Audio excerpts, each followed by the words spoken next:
Hello. Welcome to season 4, episode 3 of Bad Movie Buff.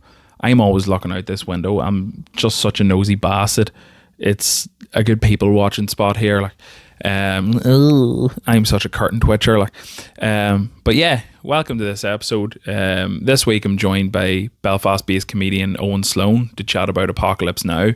This is my first time watching this. It's obviously been one of those films people always bang on about, and I'm really glad I watched it because it was fucking mental. So you know I love a tangent, and this episode it's Tangent City, but I love it. I hope you enjoy it. It goes on a wee bit longer, but we're having such a good crack. I didn't want to wrap up. But yeah, check out Eoin on Instagram. He is gigging around Belfast usually. Eoin Sloan Comedy is his handle. And, it's spelled E-O-I-N, by the way. As always, thank you for listening. And have a good one. Cheers.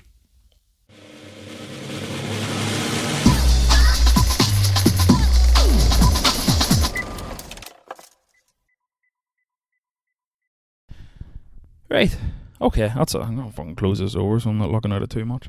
What's the crack? Welcome to Nuriba. How you keeping? Thank you very much, lad. Yeah, so just to introduce you quickly, Eoin Sloan, Yes. stand-up comedian from Belfast. Yes. How long have you been doing the stand-up now for? Just over a year now. Yeah. Started, it was about the 20-something of May last year, so Yeah. just about a year and a month now, nearly. Good stuff. It's good crack, it's going, well, I think it's going well. Yeah, fair enough, yeah. And you, what way do you I think a lot of people in Belfast start with the Madden's Club, is it? The one Sean McAlevey runs? Is that how you got into it? Yeah, it's like, how would I describe it? I basically went there until I wasn't the worst anymore. It's like I was just repetition over and over and over again, and eventually got somewhat reasonable. Yeah, fuck. It must be nerve-wracking though, is it not? The first time I did it, I was like halfway through. To be fair, I had like a full 5-minute premise because it was like I knew I was doing 5 minutes and I should have just had like minute. Yeah. And was trying to remember it all and got like halfway through, paused for like a minute, be like, what was I gonna say there? And then one of the comedians started clapping me on, and then there was a few others clapped, and then it just sort of snapped me back into it, and was like, boom, and was able to do it. Cool. But it was when I was up there, because what happened was basically my best mate, he rang me when I was down there, and he was like, here, what are you at? And he's like, I'm down in Malton's. He was like, what are you doing down there? Because I would never usually drink there. I've only started drinking there since I've started doing the comedy. It's a good spot. Absolutely. Nice Guinness. And they do Rira, which is absolutely my favourite beer at the minute. Here, I had it for the first time there. I went to this is going to be the nerdiest sentence ever come out of my mouth. I went to like a Mortal Kombat movie tournament night in Banana Block in Belfast. It was about a month or two ago. And I was driving, so I only had one pint at the start of the night because I knew I had to drive back to Newry. So I just said to one of the lads, just get me whatever lager they have on. And he handed me this like unnamed pint, and I was like, fuck, this is unbelievable. What is that? And he's like, oh, it's Rira or something. But I follow what do you call it? Saul Duffin. Yeah, I follow him on Instagram, so he's always promoting it. Is it something to do with him, is it? Or I think I don't know if he's partnered with it or what, or if he's like a spokesperson for it or whatever. To be fair, if you're going to have a beer, Saul's your man to have as a spokesperson for a beer. I'd say so. I don't know him personally. I just know him from following him on Instagram, but I've been dying to try it since, and I tried it that night, and I was like, fuck, this is actually delicious. Like, I've met Saul a handful of times. I don't know him fully that well, but I did no joke at Ulster Sports, and it was like October last year, and he was emceeing it. And to be fair, he has like his own sort of witty knack of like emceeing. Yeah. And he has someone in the front row who's like, who do you think's on next? And she was like say for example like William Thompson was like, wrong. It's Eoin Sloan. I was like, what the fuck? Everyone's gonna be so disappointed whenever I fucking show up. That's a laugh though, like 100%. But I was already giggling whenever I got up to the mic. I was like, fuck me. Oh, that's class. So do Maddens do Rira on tap then? Not on top. They do it in the tins. It's like the big paint tin. And I recently only discovered because my dad bought one of these, or well, no, he didn't. He bought the 2 kegs. that he thought you could just drink out of without having a machine for them. Oh fuck no! Yeah. So that was for my birthday as well, and we were sitting at the back garden and we were like, right, we'll get these kegs open. I brought it out, my mate Matty, who obviously like has used them before or whatever, and he's like, do you have the machine for it? He's like, what? Was it like one of those blade machines or something, was it? Or It's like a Philips, or it's called Perfect Draft it's called. Oh, okay, yeah. And he was like, do you have a machine for it? And he's like, the fuck do you mean a machine? And that's he's devastating. He's like, mate, nah, you need a machine for him. I was like, what? Did you not just use this wee nozzle and then the wee plastic bit there? He's like, no, mate, the keg will go everywhere. And Oh it's like, fuck. fuck. Nightmare. So, yeah, I bought him the machine then for Father's Day. Fair enough. And a couple of kegs as well. And Yeah. then found Rera in the place of where you could get the kegs. So Good stuff. I'll be able to go to Boucher anytime I want a tin of Rera. We're doing some free promotion for Era here for all of my 6 listeners. Here. Pay me, please. I drink it all the time. That's like, see every time I'm on the podcast, actually it's one of the first questions I always ask people. So like you said when you first came in here before we started recording, you're not usually in this neck of the woods. No. Have you been to Newry before? Once 2 years ago. 2 years ago to get my dog. Oh yeah? Yeah. No way. He's from like fucking out in the country. He's from Barcroft or something. Sorry. What type of dog is he? A golden retriever. Class. Yeah. What's he called? Milo. Milo. Technically Milo Og. Because whenever I went to get him, he was in like the front living room, whatever. He was behind the sofa, and they told me there was 3 males, and I was like, right, well, there's only 2 there. He was like, the other one's pattering behind somewhere. Pulled him out. He had dust all over his face. And he was like, Yeah. I like him. That's the one, yeah. That's him. And Class. then they brought the dad, and he's like, and here's Milo. And I was like, what? I was like, what do you mean Milo? And he was like, that's why I'm going to call him. He's like, oh, stop. I was like, I'm sure I was meant to be. Like. I was like, I must be like. What are the odds at? Like, so you're already planning calling Milo I had Milo picked out for at least 2 years before I even got him. That's mad. And then went and got the dog, and then he's like, Milo Junior, Milo Og. And I was like, fucking right. Where'd you get Milo from? I honestly have no idea. I was gonna say, because I think I could be wrong here, but I think the dog in the mask is called Milo. Is it? Did you ever see the mask? Yeah. Pretty sure. I've got that in my head.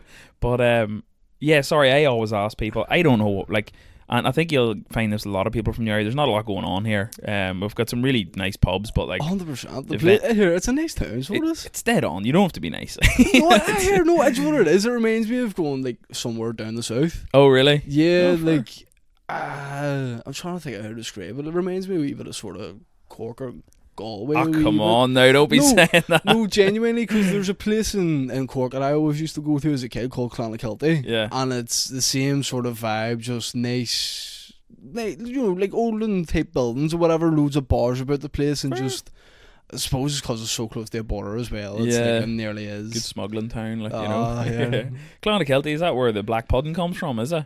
Yeah. Funny enough, It's good stuff, like. what do you call it? My auntie, she moved down there years ago and whatever, and I said, gee, something Redding. Oh, why can I not remember his first name now? He was Jimi Hendrix bass guitarist for the Jimi Hendrix Experience. Oh, nice. No, isn't Noel Redding? It might be Noel Redding. Yeah. He moved to Clonakilty Mm. and was just playing in the bars on a place called the Barras. Yeah.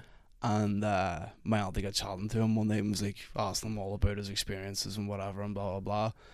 And she said, like, why'd you move to Cork? Why'd you move to Ireland? And he's like, if I had stayed in America, I'd be dead.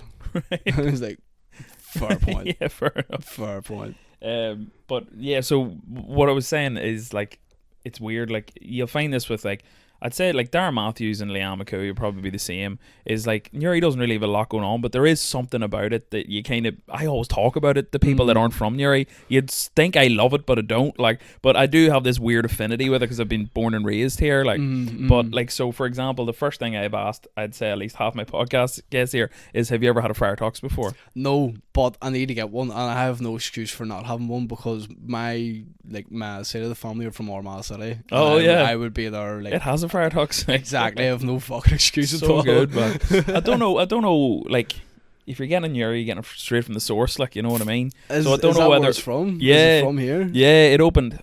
Why do I know this? It opened in 1983.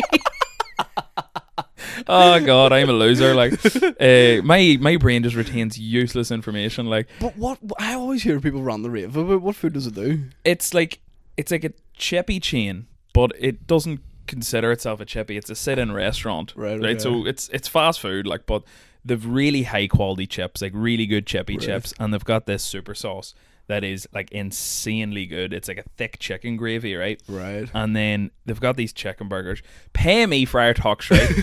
Downey family, if you're listening to this, they've got these chicken burgers that are just like, if KFC was nice, you know where KFC you get is cheap shit. Like, it's like really high quality chicken with, I guess, batter on, and their coleslaw is insane. Like, so that's it. Like, that's me selling Friar Tucks to you. Like, but it is really good. Like, That sounds like because do you know what it is? If KFC wasn't, it sounds like if KFC was like a what would you call it? A grassroots place. yeah, Do you know what I mean? Like, it's just somebody's put it together and then they're like, right, well, there's actual good quality food instead of muck. yeah, pretty much. Like, Because like I've never had the coleslaw from KFC, but I would say it's. do they do coleslaw there? Yeah, apparently they do, but I would say it's like, fuck, I don't know, rotten. Like, I would say it's I can't imagine not it's for me. any good. Like, No, because like I went to. Did you ever see that Popeyes? Oh yeah, it's in where is it? In Belfast. The Candy Centre? Forsyth. Forsyth. The Forsyth. And what do you call it? When I went to it, I got the same thing the first two times, and then the third time I went to it, it had like completely dipped in quality. I don't know what happened, Yeah. but it was like the chicken burger with 3 fillets on top of it as well, plus the chips, and you get like, I got a biscuit as well, and Yeah. and Biscuits? and mashed potato, Right. because the way they have the mashed potato, this is making me sound like food porn right now.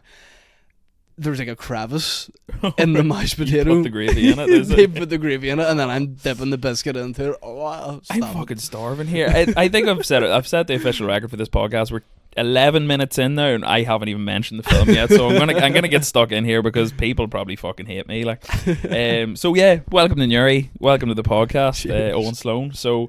This week we're chatting about Apocalypse Now, which is the very, very famous Francis Ford Coppola film that came out in 1979. So just going to do a quick overview of it here before we get stuck in. So as I said, directed by Francis Ford Coppola and starring Martin Sheen as Captain Willard. You got Marlon Brando in there as Colonel Kurtz, Robert Duvall as Colonel Kilgore. You got, what the fuck does that say? Fred Forrest as Chef, Sam Bottoms as Lance, Larry Fishburne as Clean, Albert Hall as Chief, Harrison Ford, didn't know he was in this until I watched it yesterday, as just no-name Colonel, and then Dennis Hopper as the photographer. So it essentially tells the story of Captain Willard, the main character played by Martin Sheen, and essentially he's already been in Nam, he's done a few tours, he's fucked in the head with PTSD, he's an alcoholic, and he comes home, his head's fucked, his wife hates him because his head's fucked, he doesn't speak to her. He says, which I thought was a great line, he's like, the only word I said there when I came back was saying yes to the divorce, and then she leaves him. So essentially, he has nowhere else he wants to go. He also says a really good line about when he was in Vietnam, all he did was want to come home. When he was home, all he wanted was the jungle. So he goes back in, they send him in another mission to hunt down Colonel Kurtz.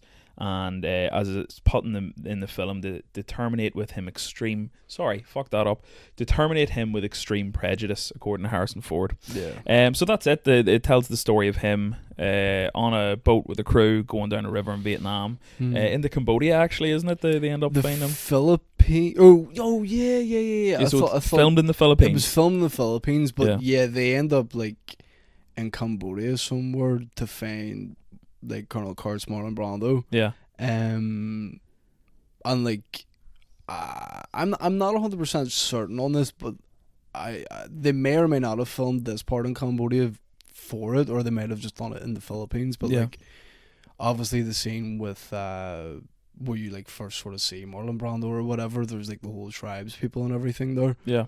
They were real like tribes. Oh, were they people. actually? Yeah. They sacrifice a cow in that movie, and it's it's an actual sacrifice. Like. As soon as I seen that, I was like, that's definitely like not special effects. Like, that is fucking disturbing. It's crazy. Yeah. And then I think it's the temple. That's all to do with the tribes people and everything. Whenever they finally find Marlon Brando as well, Yeah. the dead bodies in the temple are actual dead bodies. Fuck off, are they? So basically, they Francis Ford Coppola thought he got all these dead bodies from a morgue. Yeah. Turned out it was from grave robbers. Oh my god, that's insane. And I don't know the Philippines police, they like came and took everybody's passports and credit cards or whatever. Like, you're not leaving this country until we get to the bottom of this. Oh my god, that's insane. Like, it's so ridiculous. Like, tell me this. So we had a brief chat. It's so hard. Like, see, every time anyone comes in here and I'm like having the crack of them. So a lot of times, first time meeting them, and then we're talking about the film, and I'm like, fuck no, we'll save it for the podcast. But we talked briefly there. So you're saying you've seen this before, obviously doing the podcast. So this is my first time watching it. Was yesterday. I was always like very aware of the film, but I think that's probably one of the main reasons I started this podcast, was to give myself a good excuse to watch these films that I missed. Yeah. But would you say this is your favorite film then, or just one that you really want to talk about? It's definitely up there. Like, I'd say it's probably either top 5 or top 10. Yeah. Mostly just because of how mad it is, like the making of the whole thing, and like to then see it, then you're just like, do you know what, Firefox, you actually pulled it off. Like, yeah, no, absolutely. Like, even like when I was watching it like, because it was one of those things I was aware of going into it as well, how difficult it was to film. I didn't know the exact details until I did a bit of research after, but you kind of know to appreciate it a wee bit more because 100%. Of that. And I think this might be one of the films that kind of set the precedent. Yeah, that's the one. Yeah, of like no one really wanted to film in jungles after this. Like, for example, I did an episode on Predator there, with Bunny Martinez, if you know him. Yeah. Good, yeah. So we recorded a few weeks ago, but one of the things we were talking about in the Predator episode was like 7 directors turned down Predator because they didn't want to film in the jungle. They're like, fuck that. Like, yeah. Really? Yeah. And like some big names like James Cameron and all was like, nope, not doing that. See, apparently George Lucas was the first one to have his hands on the script for Apocalypse Now. I heard that, yeah. And then I don't know what exactly happened with him. He just sort of was like, nah, like, I'll not take anything to do with it. And then apparently Orson Welles was going to take something to do with it. Yeah. And they were like, it must have been the studio or something that he was trying to say, like, listen, I want to do it, but I want to do it my way. Yeah. And apparently he basically just sent them back the script for Citizen Kane. Right. So it was kind of like, nah, actually, I don't want to make that movie, just make this one instead. Fuck's sake. I'd say it would have been probably a different twist if fucking Lucas did it. Like, be a bit more crack. Well, apparently he wanted to make it like a mockumentary. Oh yeah, fuck, I read that actually, yeah.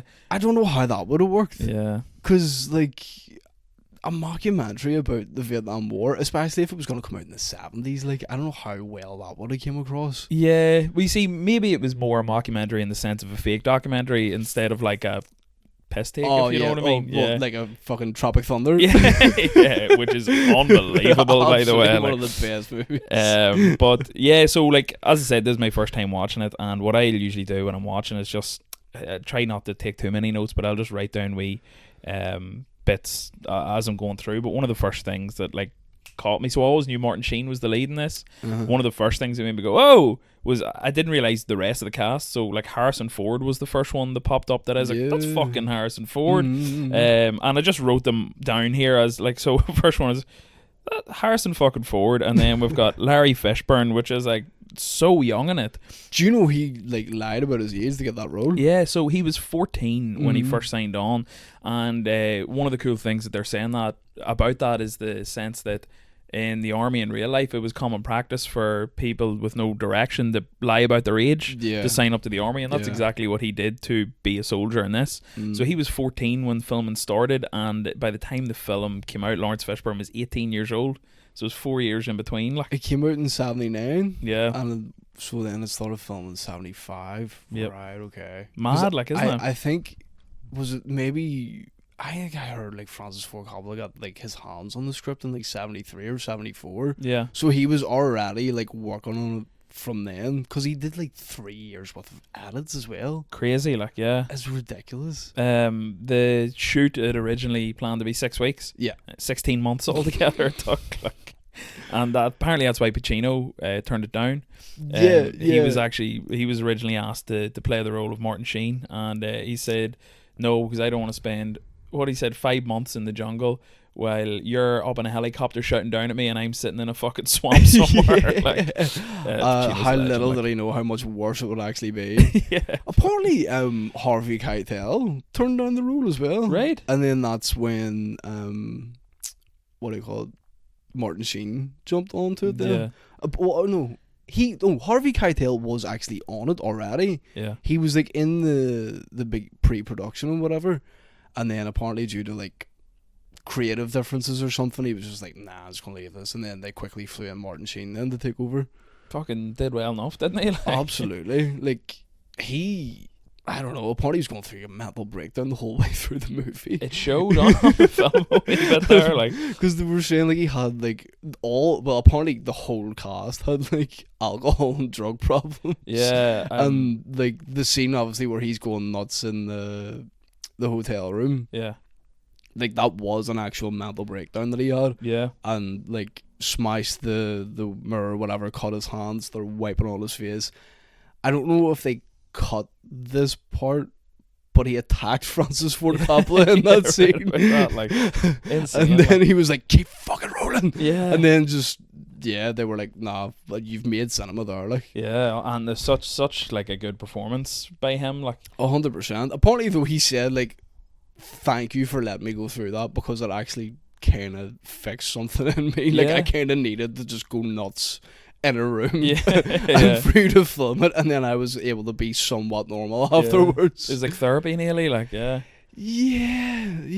I don't know, I wouldn't want to go to that type of therapy, like, fuck that, just like, fucking go boogaloo in a room in Philippines, like, no. It kind of reminded me of, have you ever seen Once Upon a Time in Hollywood? Yes. Do you ever see the bit where why am I forgetting his name, but Leonardo DiCaprio's character, Cliff Booth?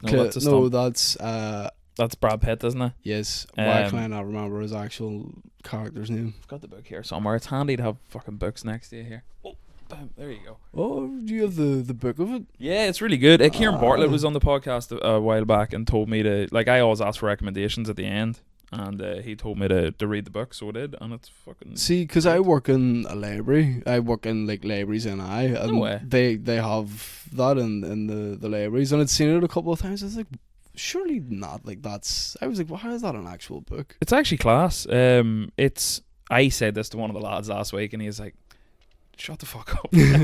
I caught myself, I do this a lot, especially on the podcast, because I try not to sound like too much of a gimp all the time, like, but I caught myself last week talking about this book to one of the lads, and I said, it's not really a direct adaptation, it's more of a companion piece, you know.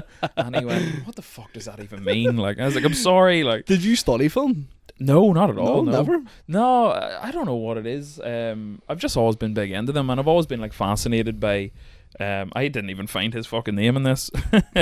There's like so much of the book it's not even about him. You see, Rick Dalton. That's a brilliant name. Sorry, I'll go back to this, but that scene in Apocalypse Now where he flips out reminded me of the scene in Once Upon a Time in Hollywood where Rick Dalton freaks out in the trailer. Yes. And the way they filmed that was Tarantino literally just left him a camera and went, I'm gonna fuck off here, just do what you want. Is that what they did in the trailer for that? Yeah. For Once Upon a Time? So there's no direction. They're like, we'll leave you in there for an hour, and then sure, whatever footage we'll have when we come out, we'll see what we can hoke out of it. Like, and that's where they got that. So I thought that was quite similar. But yeah, in terms of me a film, like, I'm a fucking mouth, like, and one thing I always retain information about films, and I just find them like really interesting. And my problem is that like, and anyone that listens to this podcast regularly is going to be sick of me explaining this to people, but there's so many classics I haven't watched. So and like, especially I find with like my phone nowadays, my attention span's so fucked. The podcast gives me like a good deadline to watch films, because otherwise if I don't have anything to really drive me to watch it, I'll be like, oh, I'll take a wee break here and scroll Instagram, like, you know. So it's good. I just like sit my phone on the other side of the house. It has to be in a different room, otherwise I'll look at it 100%. and then just sit down with a notebook and just watch. Like, I need to start doing that as well, because there's so many movies that I want to watch. Or like there's like a list of movies that I have that I need to watch. For example, one of them was, do you know the Game? It's Martin Sheen as well. No, I've heard of it though, but I've never seen it. Is it Martin Sheen, or is it somebody else I'm thinking of? But it's him, whoever it is, Martin Sheen or something. There's two actors that are so close to being each other I can't tell them apart sometimes. Is it Martin Sheen, and it's not like any of his family, is it? Because he's got like Emilio Estevez and all in there. It might be him, but is Emilio Estevez not Martin Sheen? No, that's his son. So Martin, I don't know Martin's real first name. Charlie is Emilio's brother, isn't he? Yeah, he was originally Carlos Estevez. Yeah, and he changed his name to Charlie Sheen, and Martin changed his name to Martin Sheen, but I forget what Martin's real name was. But I think it's not Michael Douglas, is it? You're getting Martin Sheen confused with? 100%. Because I always get them confused. You're just right. Yeah. Because there's another movie again. I think it's Martin Sheen. It's called is it like Angry Man or something like that? That's Michael Douglas. Is no, that I'm only Michael messing. For fuck's sake. I was waiting on be like, that's Josh Brolin. Oh, see that Josh Brolin shit, but I don't think that amused anyone but me. Like, no, I loved it whenever you said the soupy. Like, because you were talking about Friday as well. Whenever you were saying about like all the week in the back, I was like, I haven't seen Friday in so long, but I'm nearly sure every character in that movie is black. I was literally sitting editing those videos going and then I just put them out. I know for a fact that people are like, I wish this can't fuck off, like, you know what I mean? But no, funny to say that about Martin Sheen kind of having similarities. This is going to be a great segue back into the film here. On set when they were filming this, he had a heart attack. Yeah. And basically was out of action for he a lot of it. He crawled half a mile to get fucking help. Did he? Yeah. He crawled half a mile. Jesus Christ. So obviously survived. He's still fucking alive. He's like 83 or something now. Like, but was that from back in them days? They filled in a lot of his parts with his brother Joe Estevez. Yes. Who looks very similar to him. And when they were in post-production, when Francis Ford Coppola was editing the film, he realised, he's like, this is going to need a voiceover. So he reached out to Martin Sheen to do it. And he was fucking AWOL at that point. He couldn't do it, I think he said he had another project or something on, so he called Joe again, and he said narrated his parts, didn't he? Yeah, so Joe does most of the narration in this. That's not Martin Sheen, and Francis Ford Coppola said that their voices are so similar that he forgets which parts are actually Martin and which parts are Joe. Oh shit. Which is fucking crazy, like, isn't it? That's class. But that's as a person who's like, what would you call it? Making a movie of like that sort of weight, do you know what I mean? Yeah. You sort of pray for something like that, because it's like, oh, thank God that's not going to be a problem. I don't have to try and change the tone and pitch of their voices to match. Right enough. It's like not the same thing at all, so I don't know why I'm changing the subject of this, but Tom Hanks' brother does Woody's voice and everything apart from the Toy Story movies. Like, if there's ever a Toy Story game or like toy or something, what? That's Tom Hanks' brother does the voice. Tom Hanks has a brother? Yeah. No one knows even what he looks like. I don't think. That's crazy, considering what, his son's like, Chad. Colin's okay. His other son, Colin. I didn't even know he had another. You only see Chad. Chad's just bumbleclatting all over the place, so he is. Big up the island. Yeah. I actually weirdly don't hate Chet. I think he's kind of likable a wee bit. Like, I don't hate him either. Yeah. But it's because I saw him in Atlanta. Yeah. Have you seen Atlanta? I've seen the first 2 seasons. I haven't got back to it yet. He's in the last season, and essentially, like, they go. There's like and like the last season, they go between like Donald Glover and the main characters, and random episodes with just complete like randomers. Okay. But like obviously like well known enough actors or whatever. But. For what was I saying there? Sorry, mate. Chet Hanks. Oh yes, Chet Hanks. So they like in the one of these episodes, like this family come to like their babysitter's funeral, who was a Dominican Republican lady. Yeah. and like they come in and sit down, and Chet's just like the person next to them, and they're like, whenever they're speaking to him, he's just like fully like, yeah, she with me nanny, you know, she me nanny for a long time, you know, he's just doing the full thing, but he's playing into it, so I was like, for fucks, like they've got him to be like, here, just be you, just be you, just a wanker, and just do the Jamaican voice. Fair enough. Like I that's what I'm saying. Like he's one of those characters I really wanted to hate, and then you're like, fuck, he's actually a bit funny. Like, but he's like a beef with Eric Andre. Did you ever hear anything about that? Like, he's a beef with Eric Andre. Yeah, because you know Eric Andre's show, he gets people on and just like freaks them out and all. I think what happened was Chet Hanks just come on and matched his energy, and Eric Andre didn't really know how to handle it, so I think Eric Andre was like, he was a shite guest, and Chet Hanks was like, you're just fucking raging that I didn't. That like, I stepped up to it a wee pretty bit. much, like, yeah. But no, Colin Hanks, you never see Colin Hanks now? I've never seen the Hanks brothers. You've definitely seen Colin. He's in a load of shit. I'm trying to think.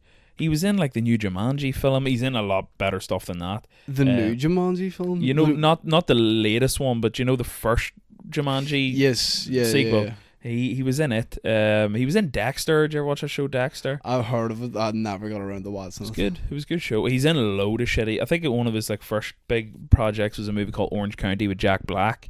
Okay. Which came out like early noughties, late 90s. But he's one of those things, like if you Google him now, you'd be like, oh fuck, that's... I recognise him from 100%. Yeah. It's funny how Chet never went the acting route. Like, no. One episode of Atlanta doesn't really count, like, but and it's also him basically being himself anyway. Yeah. Just bumblecladding. But like, the point of that is like, I think their child speaks in patois, like, because they're trying to make the point of basically like, this is like a white family. The two parents are so wrapped up in their own lives and whatever's going on with them that they have no time to spend with the child. Okay. So then the child just naturally develops a Dominican Republic accent. Really?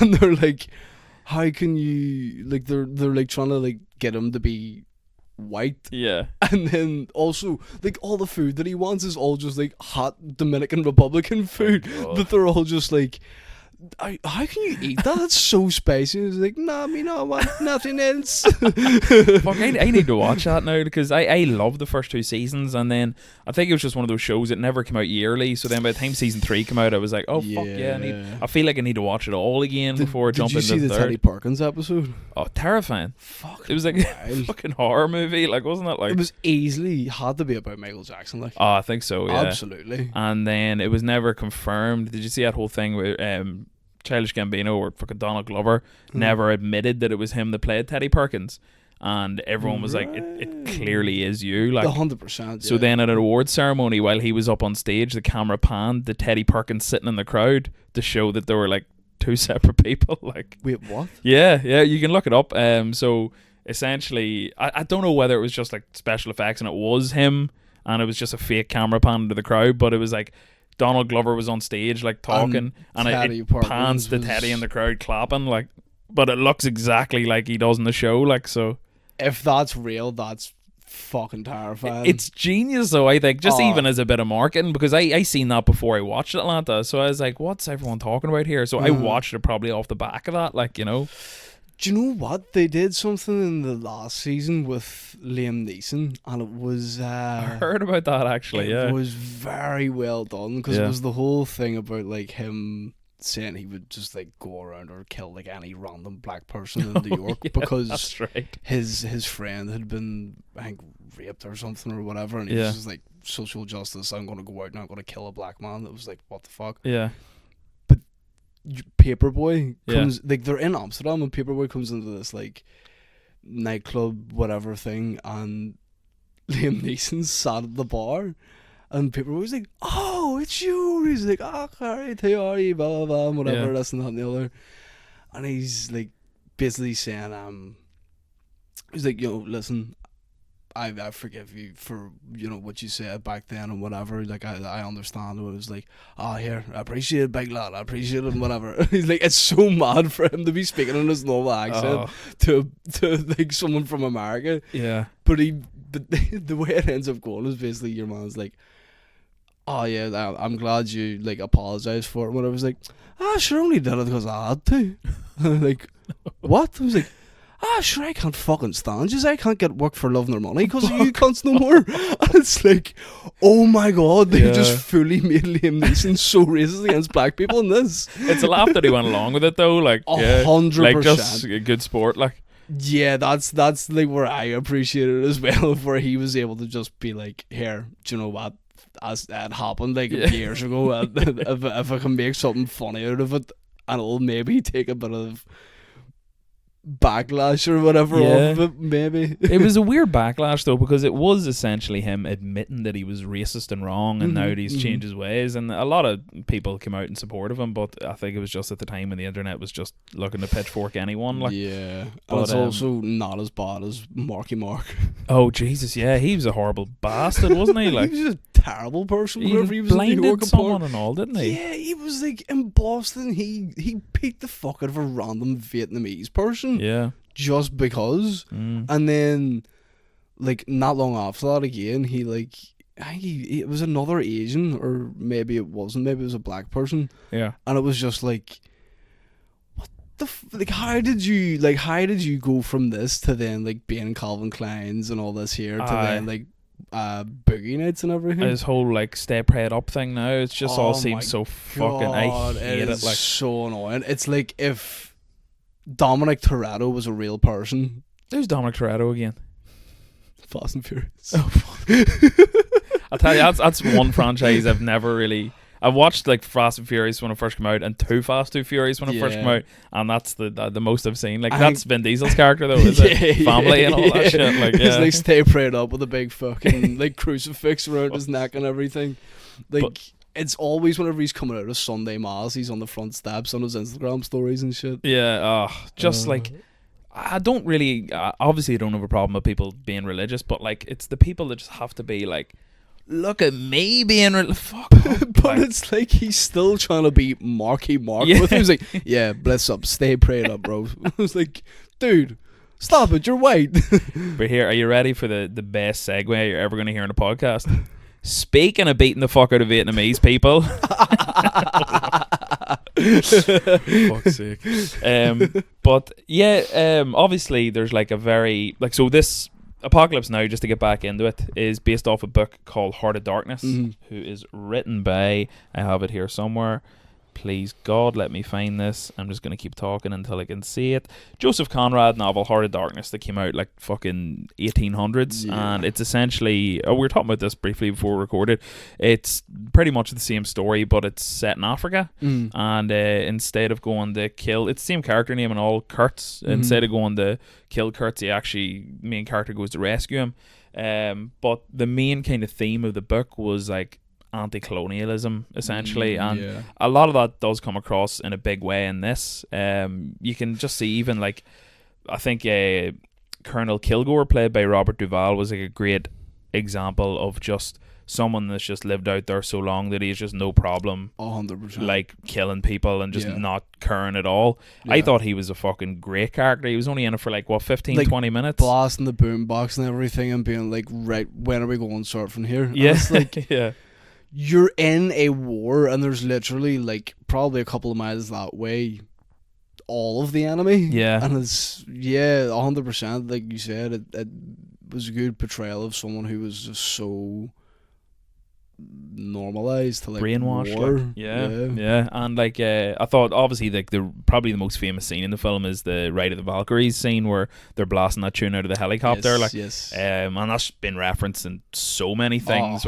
I always knew it came from that, but it was still cool to see it for the first time. Like, I'm a big Watchmen fan, and the Watchmen movie used it as well. Like, what was the scene they used that in the whenever Dr. Manhattan's walking through the fields in Vietnam, that's right, I forgot about that. Well, I talk about Watchmen nearly every episode I record. I need to watch it again. It's been so long. It's such a good movie.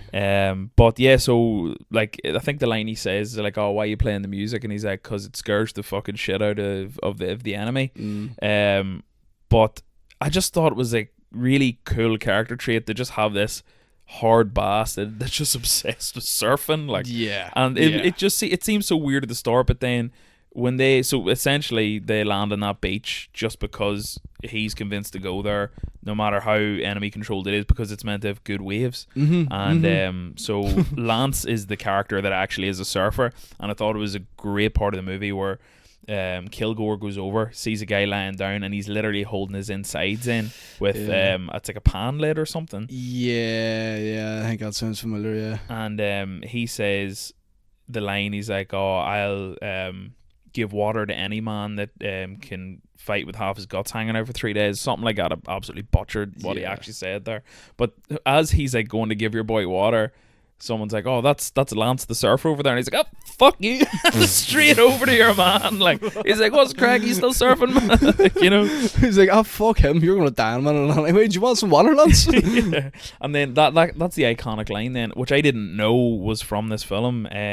When he's talking, like, I think it's Captain Willard, like Martin Sheen's character, is saying, "Oh, like, what the fuck, like, we're surrounded by the enemy here, like, you probably shouldn't be surfing."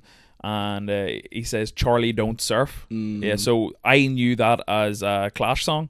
There's a Clash song called "Charlie Don't Surf," and it was only when he said that I was like, "That's what the fucking song's named after," like, which is cool. That's sick. I never knew that, actually. But yeah, so Kilgore was an absolute great character. Also, didn't click that it was Robert Duvall until after I watched the film, was looking up all the actors in it. Like, yeah, I didn't really recognize him the first time I watched it as well, because he's like. Because he's wearing like the sunglasses and he has like that neckerchief and whatever, and the hat. The hat. It's not like quite a cowboy hat, but it's like a drill sergeant type of hat type thing. Yeah. But yeah, his characters, it's sick, and it like. Here, speaking of drill sergeants, was Orly Ermy in this as well? Do you know who that is? You mean, is that your man who was in Full Metal Jacket? Yeah. I don't know, but for some reason I feel like he is. I forgot to Google this. It looked like him piloting one of the helicopters on screen for literally 5 seconds. He very well could have been, because he was an actual drill sergeant in the army, so I don't know, maybe. Well, it would stand the reason if he was in Apocalypse Now, that would then be the reason why it probably carried him into Full Metal Jacket, kind of a thing, maybe. Absolutely.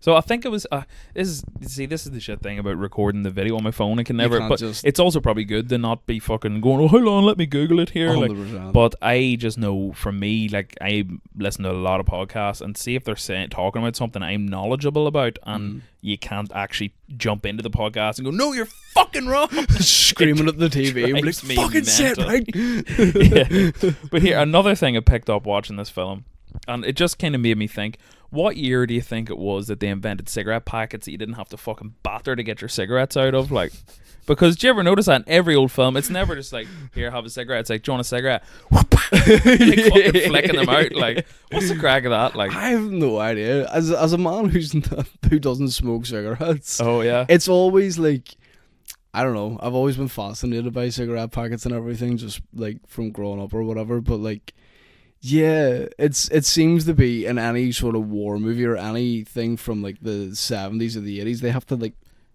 tap the fuck out of the box first to get any sort of fag out of it. Just per design. That's what it is. And they're always Lucky Strikes or Marlboro. There's no other cigarettes in film. Like, it's either that or they're just trying to be cool for the camera, which to me, I think it's just trying to be cool for the camera. It says, you have to admit though, like, smoking's pretty cool. Smoking is definitely terrible for you. Like, and like, you know, I'm not encouraging anyone here, but it's like, vaping isn't cool at all. Like, I was gonna say a word, but no, it's the worst. Sucking down a nice bine though, like, that's it'd be better story. sucking dick.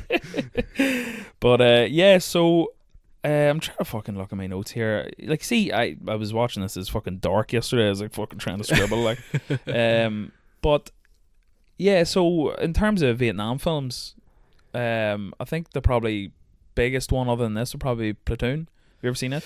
I've never seen Platoon. Yeah. I've seen Full Metal Jacket. I didn't realize like how much of that scene was just the boot camp and like them training and getting ready to go to war. Yeah. And then obviously the whole thing with Private Piles, as well. Gomer who Pyle. Also I didn't realize is Kingpin. Fisk. Yeah. Yeah, and fucking Daredevil. I was Vincent like, holy shit. D'Onofrio, you call the actor. Yeah. He's a fucking great actor. He's in a load of shit. Do you know what one blew my mind? Did you know he's the fucking cockroach guy in Men in Black? Wait, what? Yeah, you know the guy, sugar water. You know that guy? Fuck off. Is that him? That's him as well, yeah. I would never. Well, to be fair, like with the amount of like Prosthetics and yeah, all. prosthetics and everything, I would never have got that. Also, he's like not massively overweight in it either. So No. it's kind of yeah. That's crazy. I would never known that. Yeah, oh, he's a great actor. Like, he's I don't know if he's still like this, but there used to be a subreddit called Tough Guys, or it was something like that. It was called Tough Guys or something, and it was basically just people like screenshotting like owl boys who just thought they were so tough, like, and he was always on the fucking thing, like threatening people on Twitter, being like, you say that to my face, I kick your ass.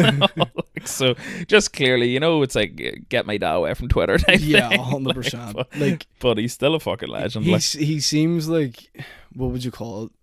The social media version of James Gandolfini. Yeah, because James Gandolfini has smacked so many journalists and like paparazzi and everything. I've seen a video of him recently actually where he's like, "Get away from my children." Is that the one you're referring to? Like, he actually did seem like a horror bastard in real life as well. Well, that's the thing. Like, if you played Tony Soprano for so long, like eventually you're gonna like. You will take on some sort of mannerisms, like, because like fucking what do you call him? Played Elvis.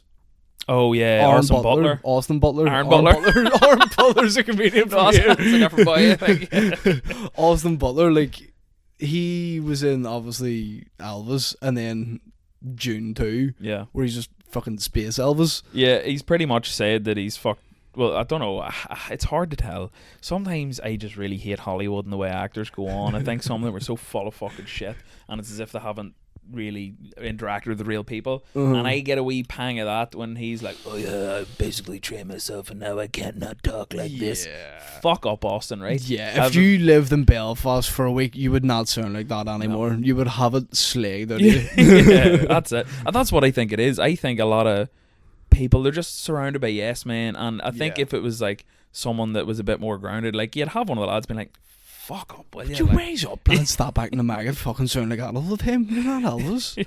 But this is the thing as well, like what was it? Casino, the movie Casino, with Robert De Niro in it. Yeah, I've actually never seen that.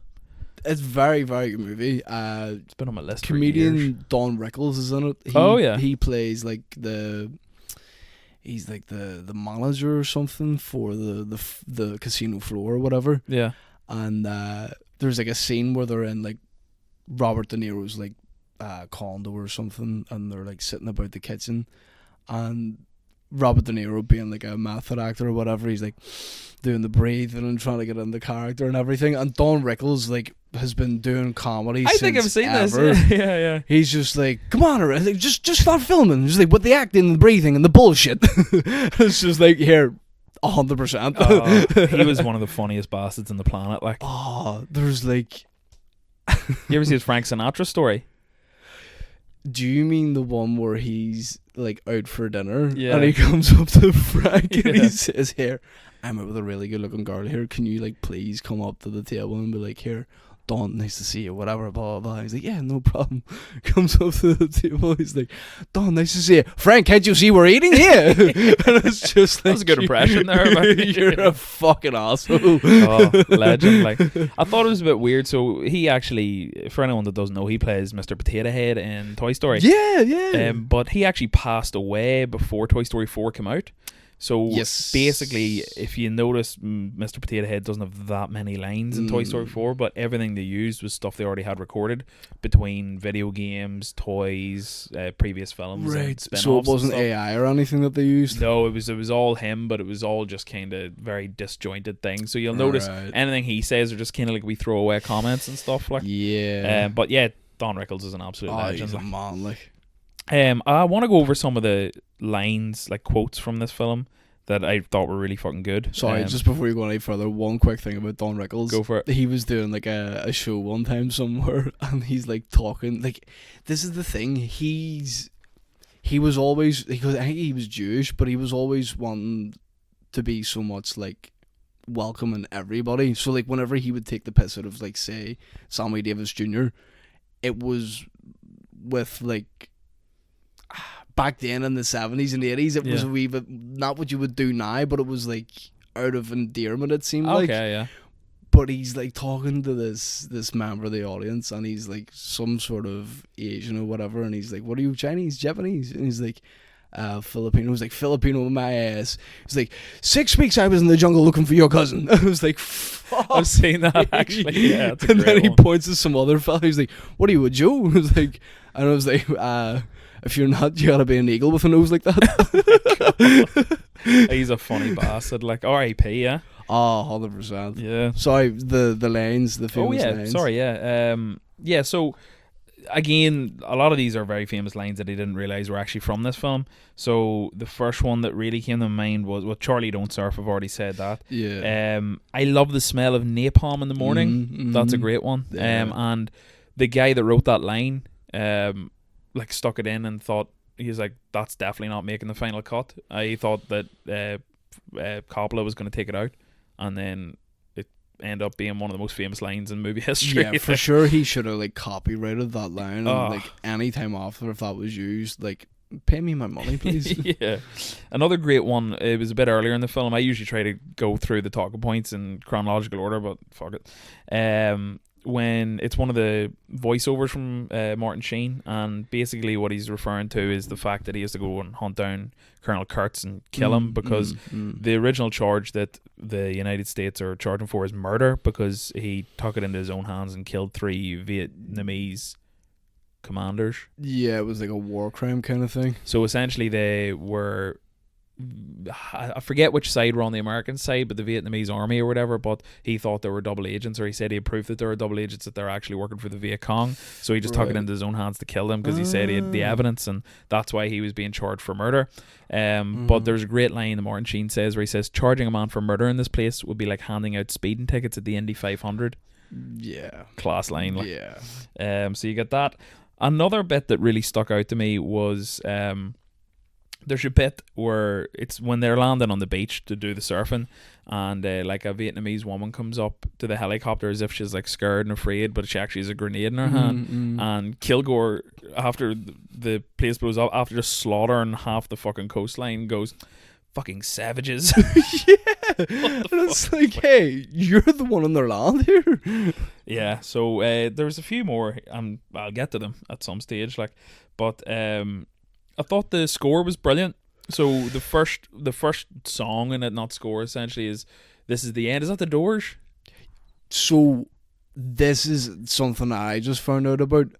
The reason why they have so much like the Doors music in that is because Francis Ford Coppola went to film school with the members of the Doors. Oh, yeah. Like he went to like college or like film school or whatever with like Jimmy Page and like 1 or 2 other members of the band. Jimmy Page, is he not Led Zeppelin?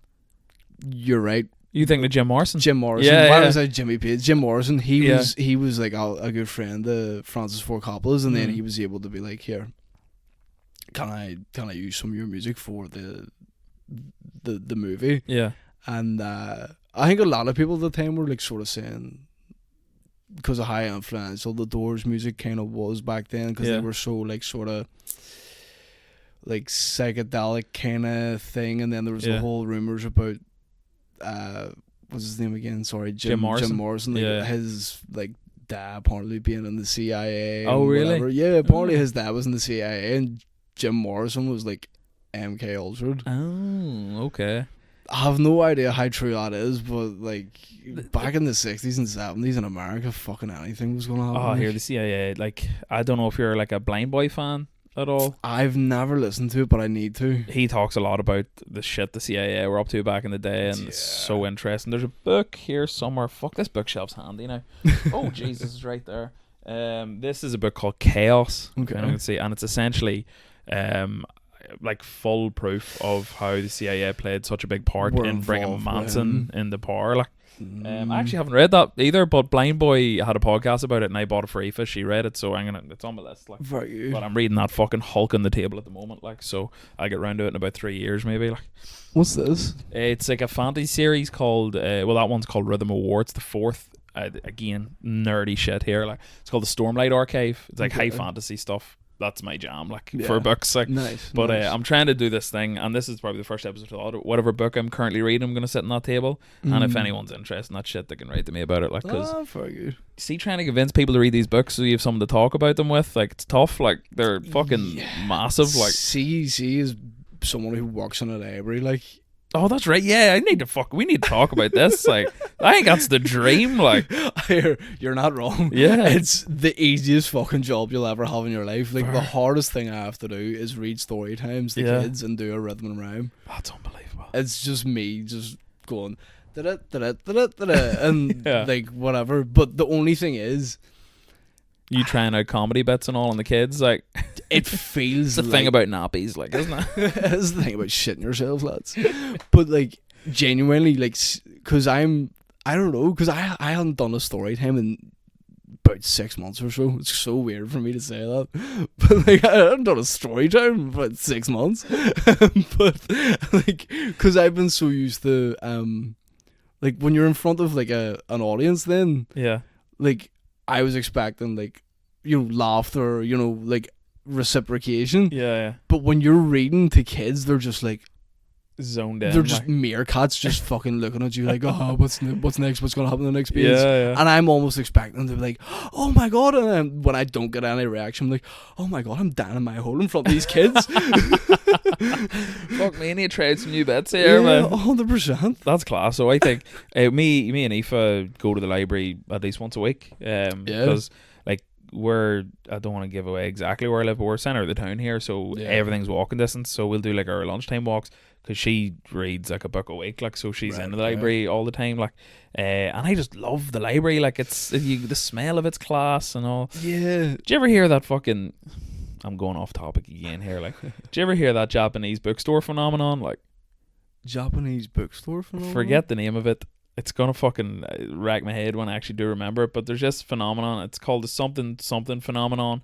It's a Japanese name, and it's basically the need to shit when you walk into a bookshop. Have you ever heard about that? I've never heard of this. I'll edit in what's called when I'm fucking editing this, but it's essentially some phenomenon where, like, the smell of paper can trigger you wanting to shit.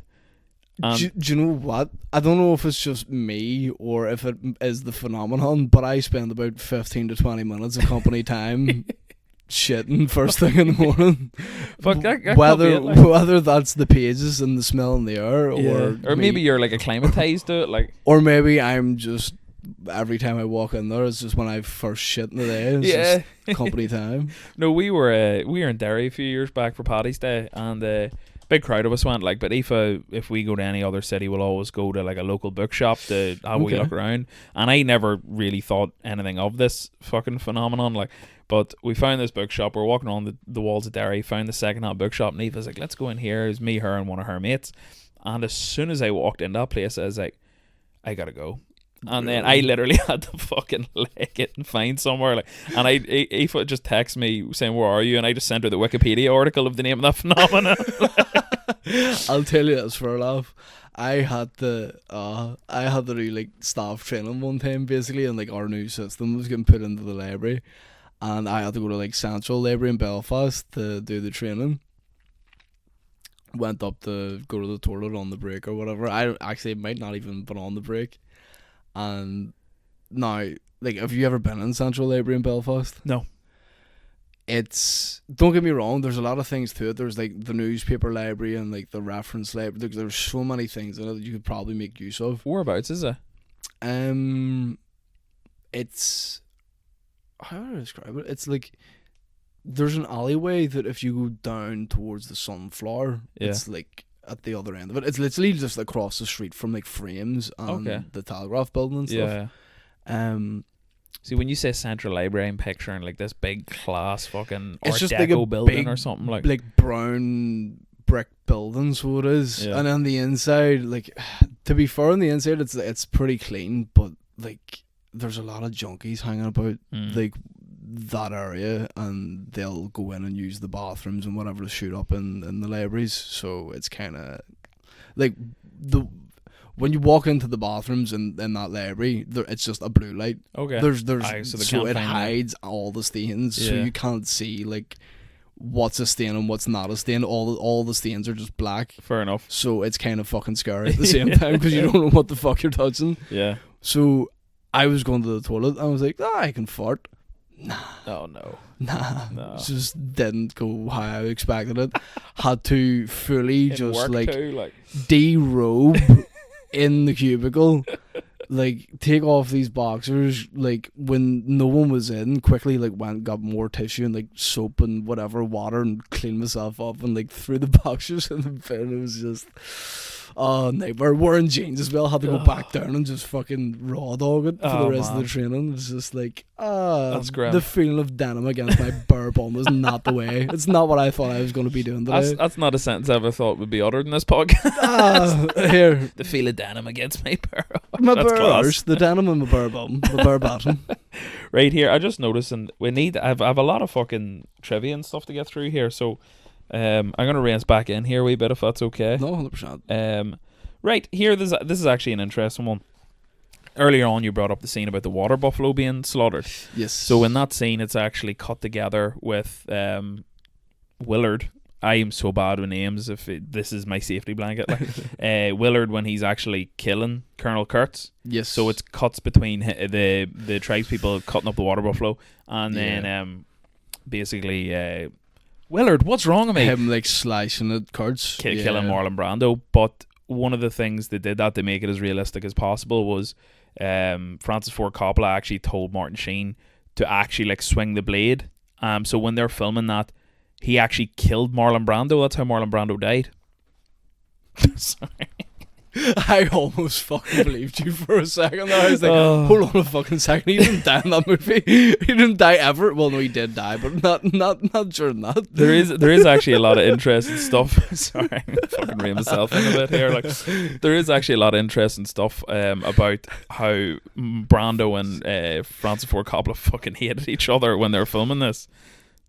Marlon Brando and Francis Ford Coppola, yeah, because he turned up 6 weeks late, out of shape. Yeah. It was just like, nah, I'm not gonna read the script or the book. Yeah, he didn't read the book, didn't read the script, didn't know any of his lines, and Francis Ford Coppola was quoted in saying that he couldn't believe how much weight he'd put on since he'd last seen him. Yeah. So what I thought was like a really cool artistic choice in the fact that they barely show Brando in the movie. Like, he's mostly in shadow, or it's just like his outline. You can't really see him too much. It was actually Francis Ford Coppola trying to hide his belly. 100%, yeah. Yeah, it was fucking mad. Like, you've gotten so fat, I actually cannot shoot you the way I wanted to shoot you anymore. Just going to be in the shadows for the most of the movie. So what he tried to do was film him as like a 6'5" person, but he's actually like he's 5'7". 5'7", yeah, which is the same height as me, which isn't fucking very tall at all. Like, but I also wanted to chat briefly about the USO scene. Yeah. Fucking weird, but I thought the weird part about it, all I could think of, I'm watching a Vietnam War film, but the three people most in danger in this entire film is the three women, the Playboy models that get out of the fucking thing. Like, but I thought it was weird, and I don't know how fucking era accurate it was, but Lance, the surfer guy, so I think he's off his face on acid or something at the time. Probably. But like, you can see all the men get like aggressive towards the women, but he just full blown just starts going, "Yo, bitch!" Fucking no need at all. Like, but it's also probably like, how would you describe it? Like, all these fellas have just been in Vietnam for however many years, if not like maybe a year or two. Yeah. And like, again, going back to like The Watchmen, could be a scenario like The Comedian, where he's like, you know, oh, he just fucked, just getting with the local Vietnamese women. Yeah. Which 100% was probably happening. But then when they see like this white American woman, they're like, holy fucking shit, I haven't been home in so long. Fair enough. I literally have it down here in my notes. Literally every single person in this film is completely mental. Yeah. Like, everyone is just fucking weird, and I think it was probably a really good representation of how the mindsets actually were back then, especially your man Lance. But during the filming, his character was taking acid during the film, but during the filming, the actor was actually completely fucked on acid, apparently. Was he? Like, yeah.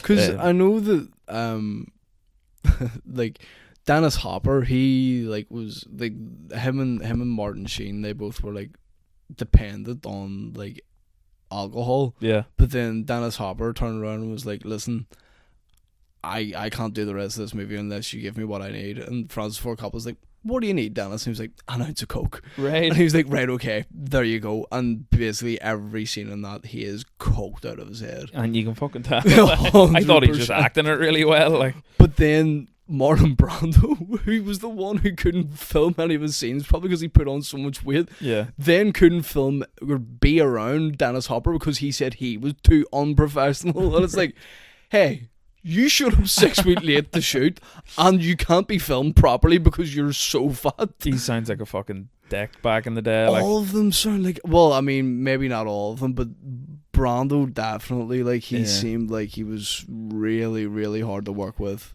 he's like a monologue in the film. Towards the end, it's like 2 minutes long of just him talking.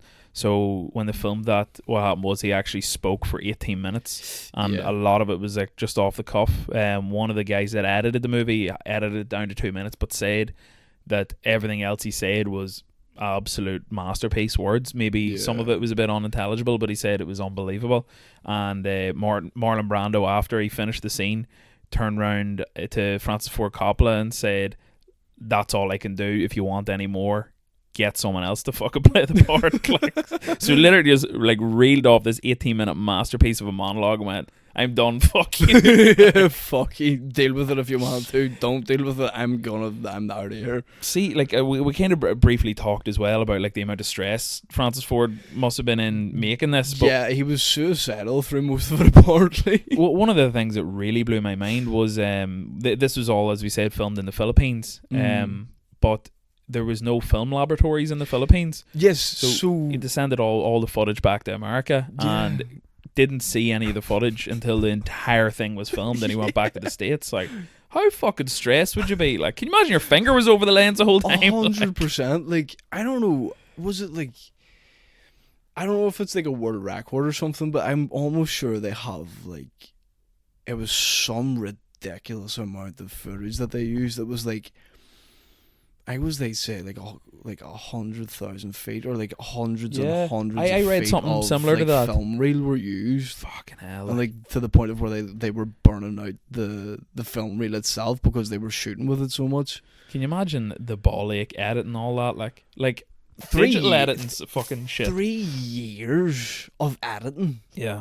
Fuck that, being stuck in a dark room for 3, like, no wonder he was suicidal. Like, he had a seizure at a certain point as well, which is like that. Is it any wonder? Yeah. Like, I said to Soupy about his podcast, because he has like 3 cameras or something. I'm like, man, the thought of editing that freaks me out. And he said like his cooking one. Yeah. He said one episode took him 10 hours. I was like, what the fuck? Like, that's mental. Like, the thing is, it takes me like less than an hour to do this. Like, some people love editing though. Yeah. Some people like get really like into it and like, right, I need this to be a certain way, or like if I'm not doing it, then it's not going to be how I want it to be, kind of a thing. Yeah. Like, fucking, it took me like 2 hours basically to edit a 30-second clip I put up on Instagram. Oh, and really? also since have taken down because it was like, because I heard rumors of like someone being told like, oh, you shouldn't be like posting clip shit or whatever, and then I heard that and I was like, oh fuck, right, well, I'm gonna take mine down. You shouldn't be posting clips because we're like so new to doing stand-up comedy and whatever, and I was like, I get it, I understand it to a certain extent, and it made me a wee bit embarrassed to then have it up, and I was like, oh fuck it, I'll just take it down or whatever. But is it more just so you can use that material again? Thinking about it, yeah, probably. Okay. To be honest, yeah. Because I was about to be like, fuck it, and then I realised, I don't do fucking stand-up. What the fuck do I know? Like, but yeah, I guess, like, I think it's to do with, like, the, you know, your material be your bit burning it, essentially. then, yeah. Like, yeah. But at the same time, I think it's, like, you've only been doing this a year. Fucking settle yourself. Who do you think you are putting up clips? Do you know what I mean? Fuck it, yeah. I suppose there is no set fucking instruction manual on how to fucking. No, you know. definitely not. Like, I've an idea for a TikTok I'm gonna do. It's just me fucking about, like, but essentially because it's like coming up to the time of year. Like, Don't spoil it here. That'll be fine. If here, people, if you see it, go to my TikTok. I haven't even made a comedy. 8 listeners will be raging. People, go to my TikTok whenever it comes out, please. But it's essentially just like what do you call it? It'll be like we're not even that staunch of a Catholic, but she keeps mentioning her family are in the bands, and it's gonna be like me standing in the doorway just smiling normally. And then there's a Korn song called Blind. Right. And it has like a certain guitar riff. Yeah. So every time that hits, everything's going to be black. I have a green light in my room that I'm going to turn on. And I'm going to put on my Armagh jersey and try and find a pair of like GAA shorts. Fucking My hell. mate has a hurl and I'm going to try and find a balaclava. So every time that we kicks in, I'm just stood in my room like that there. That is good. And then But it cuts back to me being normal again. if you want, I can edit this out because that would be good. I don't want to spoil it. Like, It's up to yourself. I don't mind. Like, I imagine I just put this bit out as a clip. No fucking post it just now. me Yeah. explain the TikTok. Yeah. Well, here, if you're looking at balaclava, you're in Uri at the moment. You're the best place for them. Like, are you an Armagh fan? Are you? Well, because my family's from Armagh. Oh, right, Like, my man's, her side of the family's all from Armagh, and by fuck would I take on from, like, Yeah. do you know what I mean? Aoife's Armagh, I'm down. Like, so we're like yeah. fucking. So what's the crack? It's like half in Uri and down and half in Uri and Armagh. Yeah. Is that literally. actually serious? Yeah. So the town hall is the dividing cut-off line. Well, point? so the Clanray River is the dividing line, but the town hall's right on top of the Clanray River. So we're Armagh side here. Yeah, we're Armagh. Okay. And Aoife's always fucking, and everyone's going on to me about this. It wrecks my head. I'm a Down fan because I was raised a Down fan, like, Fair enough. but I'm also not one of those people that like hates Armagh. Like, I'm not Sean McAlevey. He seems to hate Armagh. Oh, like, right. yeah. I didn't know he hated Armagh. I think. Well, he was at the Carrick deal the day the Armagh won the All Ireland. Put it like that. Like, not to Okay. fucking put Sean McAlevey in blast here, but he told me he's not a big Armagh guy. Like, whereas I actually like to see Armagh do well. Like, I don't have any hatred for them because I watch more Armagh matches than I do Down matches because Armagh are doing well. Like, you know. There's a fella who he did comedy. I think it was like summertime last year. Fucking brilliant. His name's Oisin McGroom. Do you know him? Yeah, is he a musician? Yes. Yeah, he played, like, I've seen him play before. He'd be good mates with Soupy and all as well. Yeah. He had a bit that he came up and he did. It was all about, I think it was his granny's funeral or whatever. Brilliant. If you ever get a chance, like, the see him somewhere, definitely do, because the whole, like, being able to play music in front of an audience 100% lends to being a comedian. Yeah. Because, like, the cadence, taking your time, going through it and everything, he just had it all in his head already. Yeah, because I know him from being a musician. I've seen him gig before. Because a few lads I know run like a promotion in Uri called U3. So I think he's gigged for them a few times.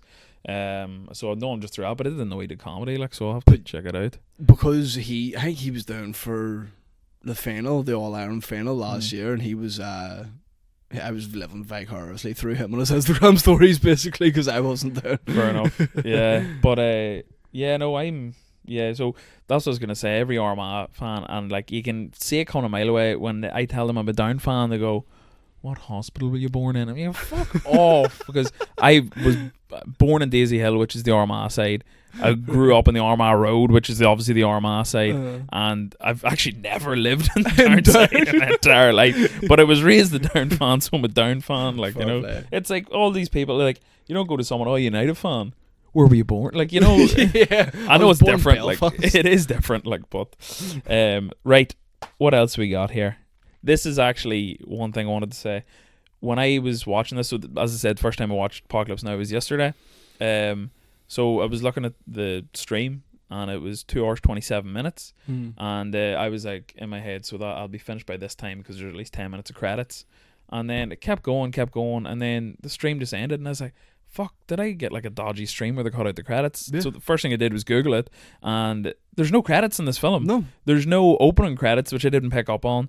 The only time you ever see the title of the film is written on a wall in the temple scene near the end. So what happened was, when they originally released it in theaters, they handed out pamphlets with the actors' names on them because Francis Ford Coppola wanted it to be more like a stage play. So if you wanted the credits, they're in your fucking hand. Like, I didn't know that. Yeah. I heard that it was like because he just didn't.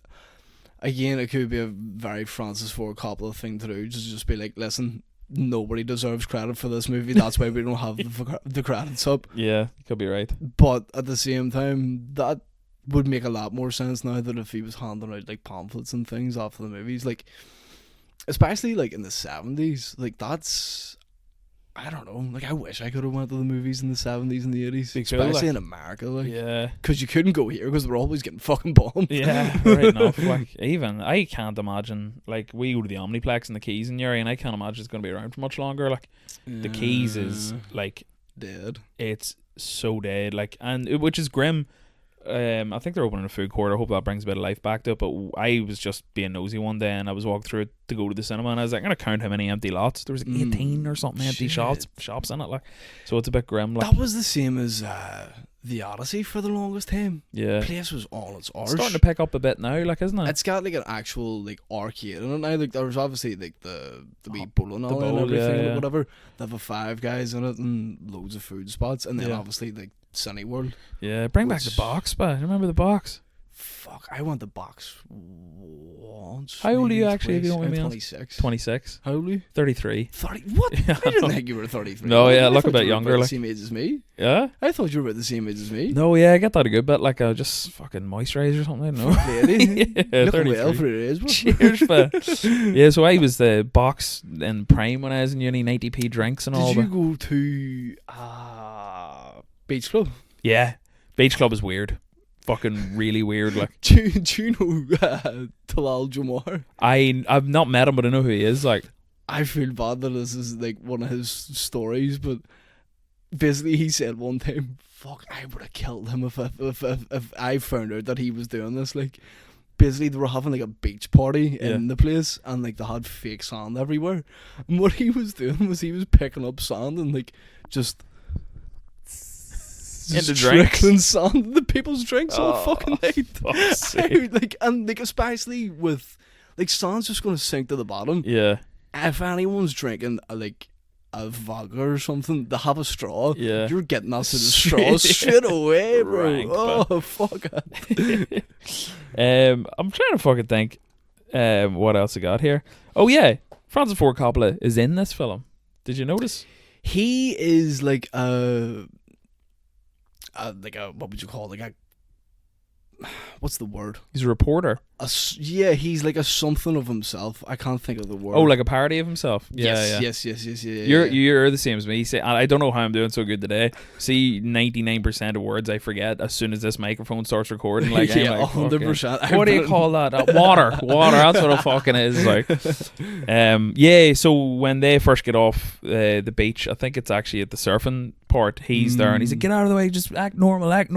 And I thought at the time, I was like, "Is that the man himself?" And then looked it up, and it actually is. Yeah. But he was a madman for filming things too. Like he had to remortgage his house, and he had like $7 million of his own money he put in this film. he got like 25% interest on like all of his dealings to get the money. So whatever he paid back was like that plus a quarter on so many things. Yeah. And like I think he had, because he's obviously like Italian descent, he owned a vineyard. Yeah. He sold the vineyard to make the movie. Jesus. He also did like similar enough to that movie Megalopolis, which is meant to be wolves.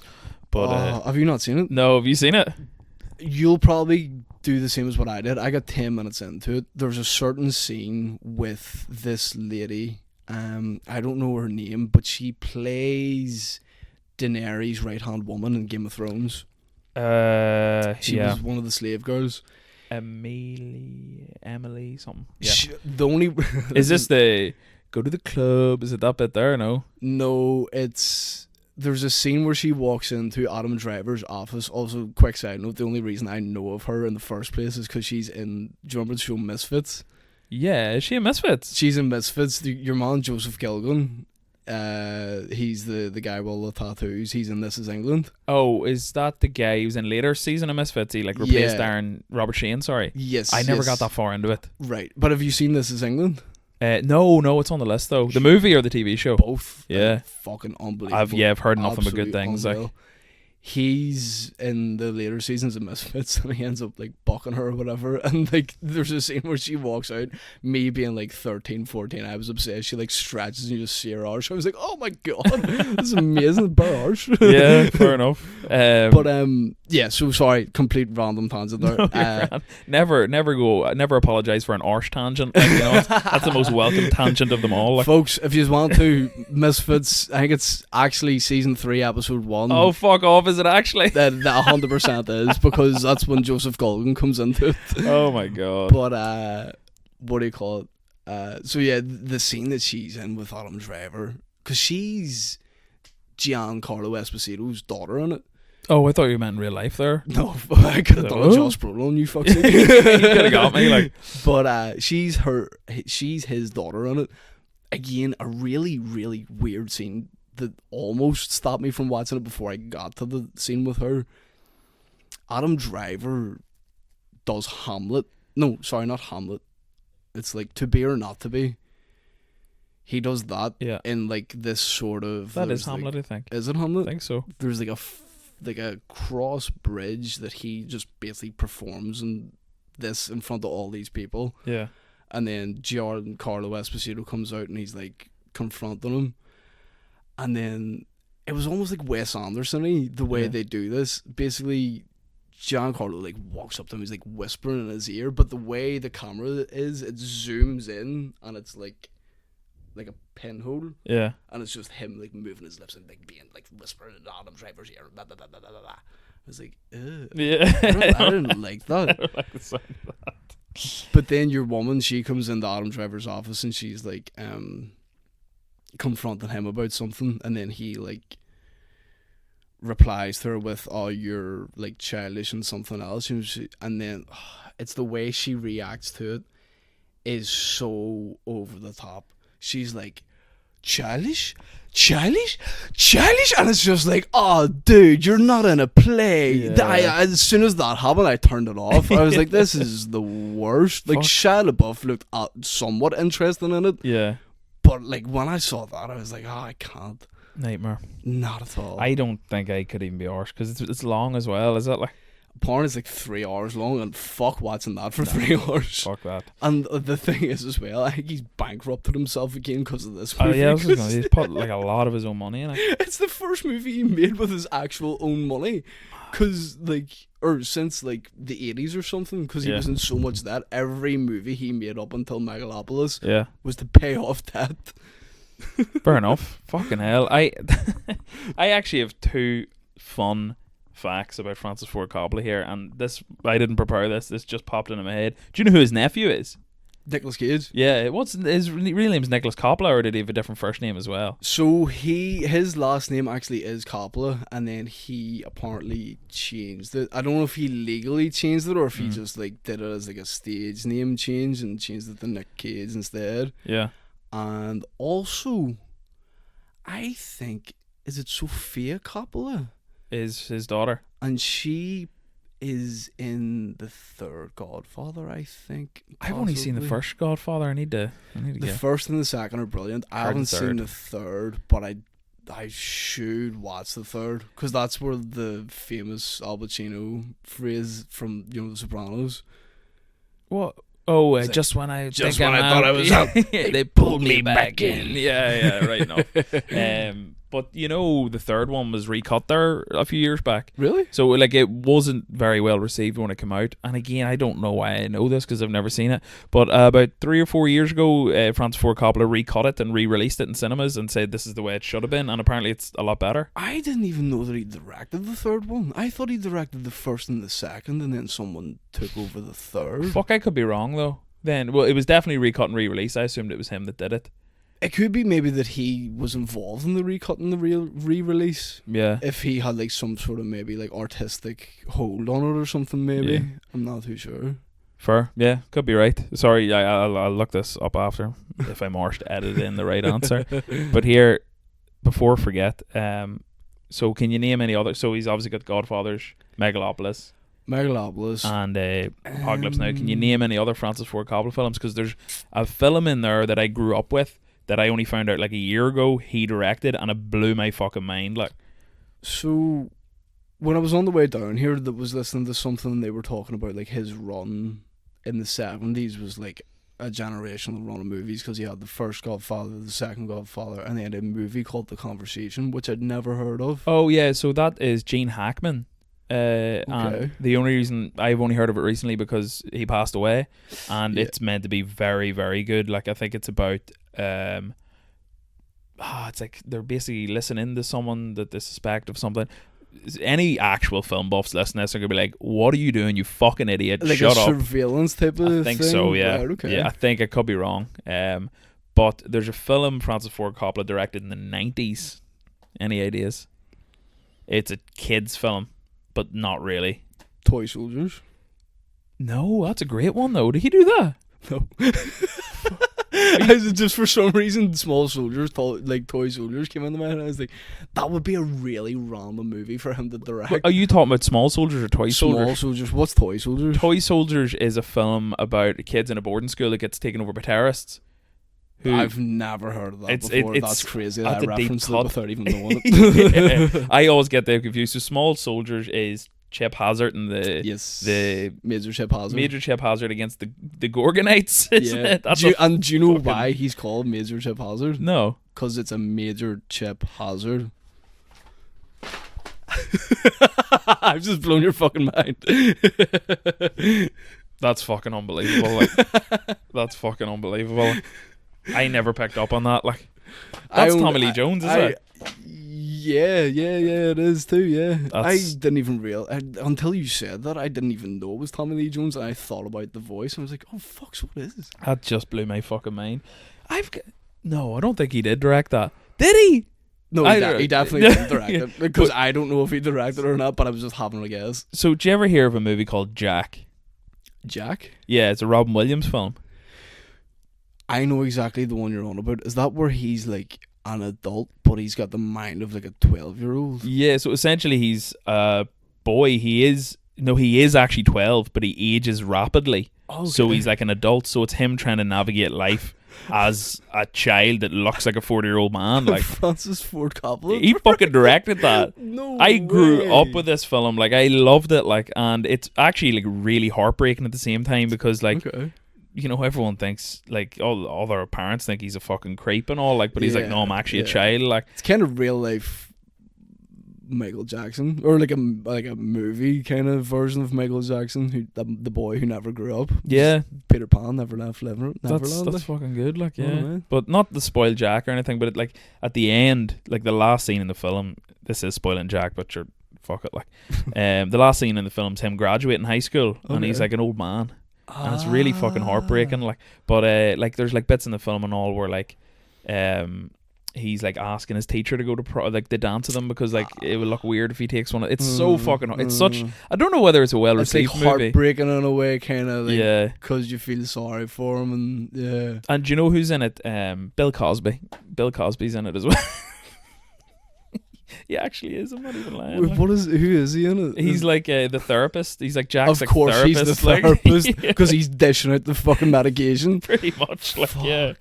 So there's a bit where Bill Cosby spikes Jack's mat. No, he spikes his carton of milk. Yeah, pretty much. Like, right, I have one more fun fact about Apocalypse Now, and then I think we have to call it. 100%. We don't have to.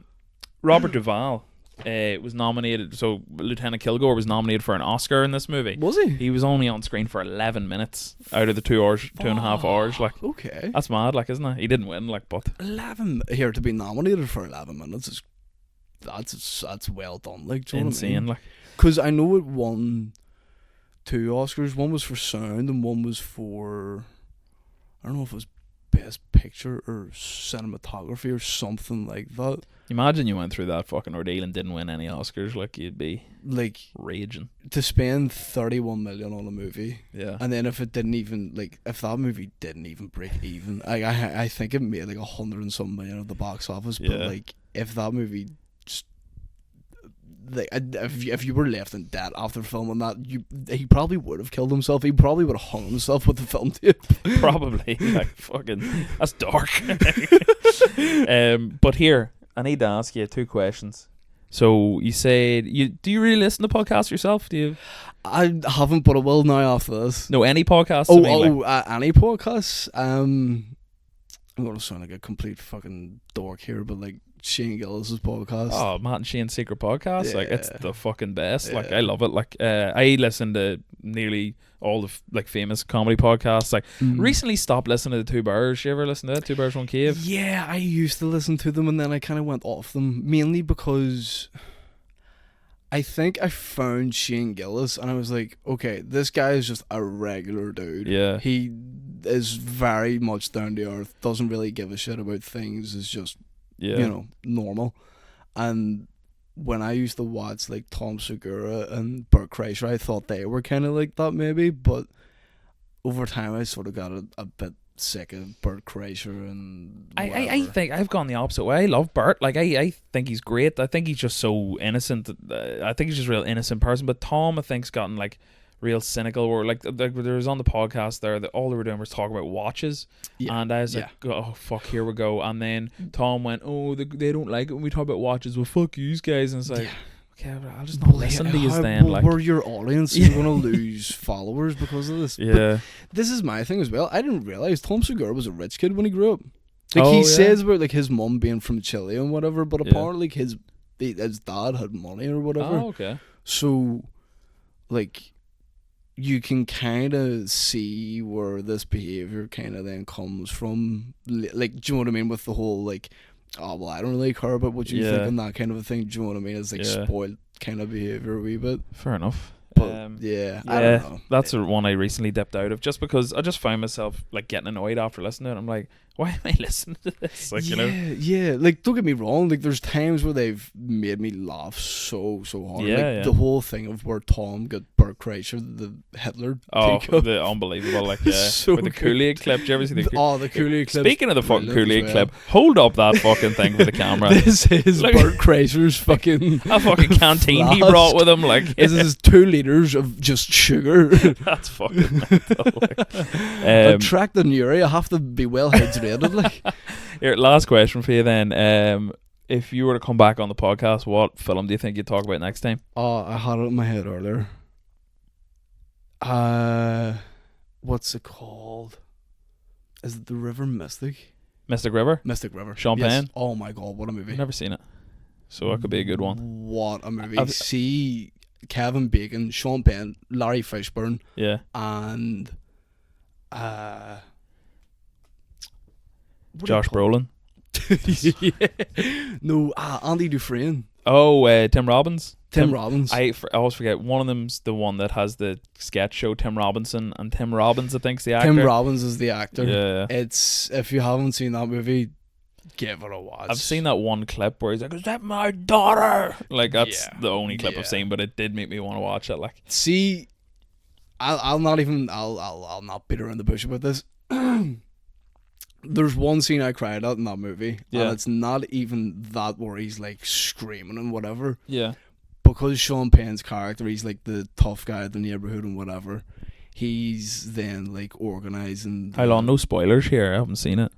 Okay, it's not an actual. It's not too big a spoiler. It's not too big a spoiler. Far away then. Far away. He's so obviously, you know, someone's died. He's organizing this wake and whatever, and he's like out the back with Tim Robbins. Yeah. And he's Andy Dufresne. Andy Dufresne, Red Fox. Is it Red? No, it's not Red Fox. It's Red. Red, yeah. It's just Red. Red Fox is an American comedian. Oh, you're getting confused because his character in Batman's called Lucian Fox. Like, 100%. Yeah. But essentially, like, Sean Penn's out the back having a cigarette and whatever, and he's like telling Tim Robbins not to go, and he's like trying to express how he feels, and he's like, I can't cry for my own daughter because whatever, blah blah blah, I have to like be stoic and whatever. Yeah. And then as he's saying it, he starts to cry, and I was like, don't do it to me, Sean. Fair enough. No, fuck. It's another film that's been on my list for so long, so absolutely have you on again. We'll talk about that. Appreciate it, man. Thank you very much. But that's everything. Yeah. Thanks for coming on, but brilliant. We've fucking done a bumper-sized episode here, hour and a half. Yeah, sure. Who'd be listening to that? Time flies for the whole hour and a half. All right, that's us. Cheers boys.